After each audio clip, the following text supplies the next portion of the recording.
Mundur. Wawancara di sini bagus ini.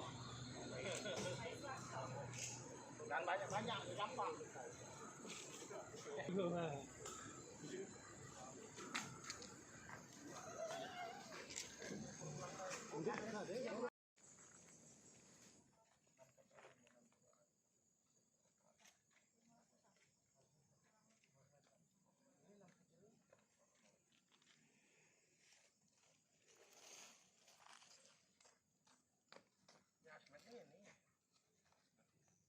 Serta model melakukan ini kegiatan tidak diajak Pak, tidak dihubungi, tidak ke kantor.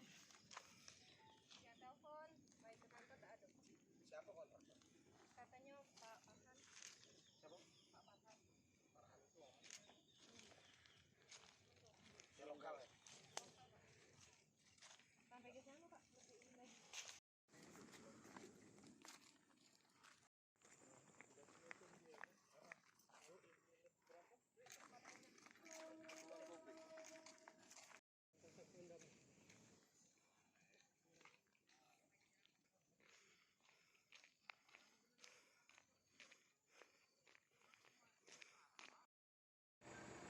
Tentu kalau PUPR berarti menekan saya, dan seorang saya itu tidak bisa ditekan. Ya, oleh sebab itu saya hanya menjalankan amanah yang dibebankan di pundak saya untuk menjalankan semua ini sesuai dengan aturan. Tidak ada, saya pikir Pak Eko orang yang sangat sungguh syarat pengalaman. Tidak ada istilah tekan menekan dengan Pak Eko. Ya, beliau setiap malam tahajud dan selalu semuanya diserahkan kepada Allah Subhanahu Wa Taala. Ya, tidak akan tekan-tekanan. Nah, ya.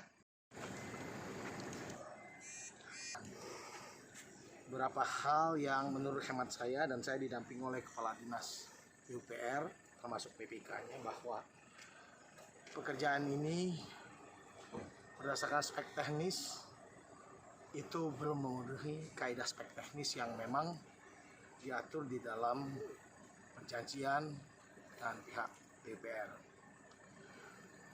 Alhamdulillah dari sisi keuangan belum 100% dicairkan. Belum Pak. Saya mengingatkan kepada Kepala Dinas PUPR, juga kepada PPK disaksikan oleh Kades. Yang pertama, setiap kegiatan haruslah sesuai dengan spek teknis yang diharuskan, sehingga kegiatan itu dianggap memenuhi syarat teknis untuk dapat dilakukan pembayaran. Yang kedua, oleh karenanya, saya sudah sampaikan kepada Kepala Dinas PUPR, PPK, bahwa ingatkan kembali para kontraktor yang mengerjakan jalan ini, kepada kontraktor yang mengerjakan jalan ini. Masih ada kesempatan karena ini berakhir di bulan Desember. Segera perbaiki agar memenuhi kaidah spek teknis yang memang menjadi bagian dari perjanjian antara kontraktor dengan pihak PUPR. Kalau ini bisa dilakukan dan dilakukan penilaian sudah sesuai dengan spek, barulah proses daripada pembayaran itu bisa dilakukan. Yang ketiga, kesimpulannya secara tegas saya katakan, tidak boleh dilakukan pembayaran sebelum semuanya memenuhi spesifikasi teknis yang memang berdasarkan kajian PUPR memenuhi spek yang dimaksud. Ya. Yang kedua, jika ini tidak dilakukan, tentu tahun depan perusahaan ini untuk kiranya dipertangguhkan untuk dapat ikut dalam pelelangan pada tahun-tahun berikutnya. Karena ini bukti bahwa sampai dengan hari ini proses pengerjaannya tidak sesuai dengan spesifikasi teknis itu. Jelas ya?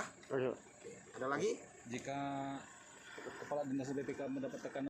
Hai pemirsa Sri Popo TV, jangan lupa komen, like, dan subscribe, serta tonton terus berita-berita terupdate lainnya ya.